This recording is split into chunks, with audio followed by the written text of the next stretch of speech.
on va passer en statut BAP. Donc évidemment, on ne tombe en statut BAP que si l'entièreté du process a été effectuée. Donc forcément, voilà, si vous avez des gestions de montants, des gestions de valideur N+1, N+2, en fonction de tel achat ou de tel fournisseur, et cetera, tout ça, c'est des critères restrictifs qui permettent de ne pas passer en BAP, évidemment, si on n'a pas respecté tout ce process. Mais ça, vous le savez déjà.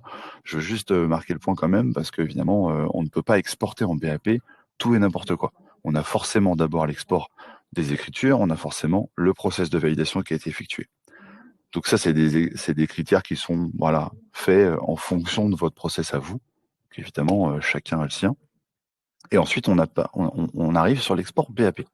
Donc l'export BAP, l'idée évidemment, c'est d'incrémenter votre logiciel avec la liste des factures qui sont bonnes à payer. C'est tout bête, mais c'est important de le rappeler.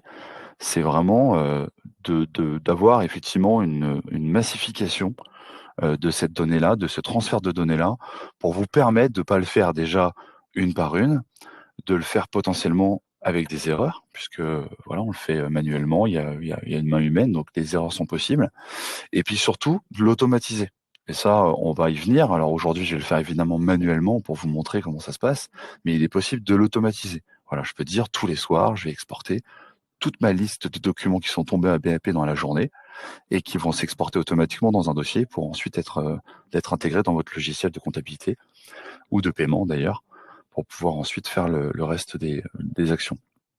Donc, j'arrive sur l'export BAP. Dans mon exemple, j'ai 39 factures qui sont tombées en BAP, donc ont suivi, comme je disais, le process de validation. J'ai deux possibilités. Soit j'ai tout simplement un bouton que je peux actionner. Je clique dessus. Automatiquement, ça va me générer le document sur mon serveur, sur un dossier en local où vous souhaitez le déposer. Soit effectivement, je peux passer par le dossier. Donc là, pour la démo, je vais passer par le dossier, mais vous pourrez évidemment avoir le bouton. Je prends mes documents. Alors, je peux tous les prendre d'un coup, évidemment. L'idée, c'est de pouvoir générer l'export BAP. Alors, vous allez voir, c'est très rapide, très simple.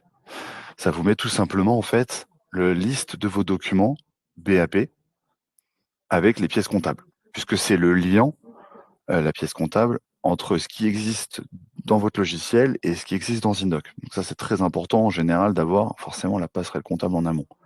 Puisqu'en fait, nous, comme on récupère le numéro de pièce comptable lorsqu'on fait la passerelle comptable, on a ensuite cet index pivot entre les deux documents, enfin entre l'information de BAP et le document qui nous attend dans votre logiciel de comptabilité, et donc ce lien qui est important, qui est même obligatoire. Donc ce lien-là, il existe ici sous la forme du numéro de pièce comptable et qu'il existera d'ailleurs toujours sous cette forme-là. Et il permet en fait de valider que j'ai ma liste de documents. Donc ça, encore une fois, pareil, si c'est automatisé, vous le verrez pas.